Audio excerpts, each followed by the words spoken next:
The idea that people think that they know you, I think because of the how intrusive media is these days. I mean, I internalize that as opportunity. Like, we had such a responsibility to this audience to deliver something and to have the opportunity to deliver something for a passionate group of people.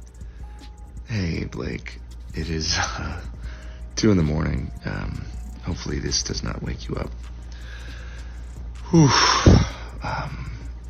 Wow, there's so much. Forget Hollywood scripts. This is next-level chaos. Blake Lively, once the queen of Hollywood, the epitome of grace and glamour, is now facing one of the biggest PR nightmares of her career. Red carpet icon, who once had every magazine cover, is suddenly embroiled in a drama that's far messier than anything the tabloids could ever dream up. And the kicker? Her own lawyer just walked out on her. It wasn't a quiet exit either. They dropped a bombshell statement that left the entertainment world gasping. Instead of leaving quietly, they practically exposed Blake's entire narrative as questionable. The result? A firestorm of gossip, speculation, and of course, receipts. So, what's really going on here? Was Justin Baldoni, the director of It Ends With Us, the victim of a setup? Or was Blake Lively pulling the strings in an attempt to control the project, only to see it backfire spectacularly? You thought the Hollywood drama was fake.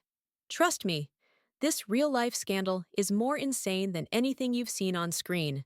Literally not done. So to be honest, what really happened is we were like, we're going to show the movie, and the studio was like, no, you're going to show 20 minutes. So we're like, no, we're going to show the movie. And they're like, it's not done. And I was like, sure. They're like, if everything's not perfect and it's not done, and what if we're going to change things? I was like, we want it to go. I literally brought the movie with me on the airplane. Like I have like a folder with like a.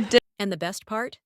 The leaked receipts tell a completely different story than the one Blake's been spinning. When It Ends With Us was first announced, the buzz was electric. A best-selling novel, a dream team, Blake Lively starring, and Justin Baldoni, a known director with a heart of gold behind the lens. Fans were salivating for this adaptation. We all expected the film to be a cinematic triumph, a tear-jerking emotional roller coaster that would leave us sobbing in theaters. But what started as a project full of promise quickly descended into a battle for creative control and public perception. Behind the scenes, whispers started circulating that Blake wasn't exactly thrilled with the direction the project was taking. At first, people thought it was just typical Hollywood creative tension, but soon enough, those whispers turned into full-blown rumors, and not just about the project, but about her relationship with Justin. Blake reportedly felt overshadowed by him, accusing him of taking too much control of the film. After all, Justin wasn't just directing, he was also co-writing and producing. He was wearing all the hats on set, and Blake felt as though her star power was being dimmed by his hands-on approach.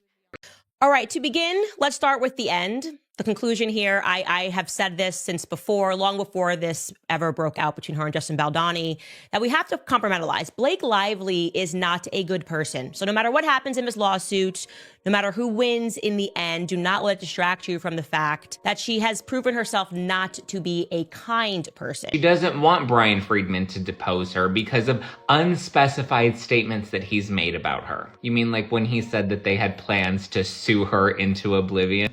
Primarily, people don't like to work with Blake Lively. I can also tell you personally, back when I was an intern at Glamour magazine, working under an editor, she said the most difficult person that she has ever worked with and the rudest person that she had ever worked with was Blake And while Lively. these kinds of tensions are common in Hollywood, things didn't stay behind the scenes for long. It wasn't long before the first headlines dropped, claiming that Blake accused Justin of orchestrating a smear campaign. According to Blake, Justin had fed negative stories to the press in an attempt to make her appear less important than he was in the film. Some fans believed her, especially considering the patriarchal structure of Hollywood, where women often struggle to get the recognition they deserve. But, as always, there's another side to the story, and that's where things get interesting. Then the receipts started dropping. Leaked messages and text logs began to surface, and suddenly, the story didn't look as one-sided as it had before. Justin, known for his philanthropy and good vibes, now had evidence that contradicted Blake's claims. According to the leaked messages, Blake might not have been as innocent as she appeared.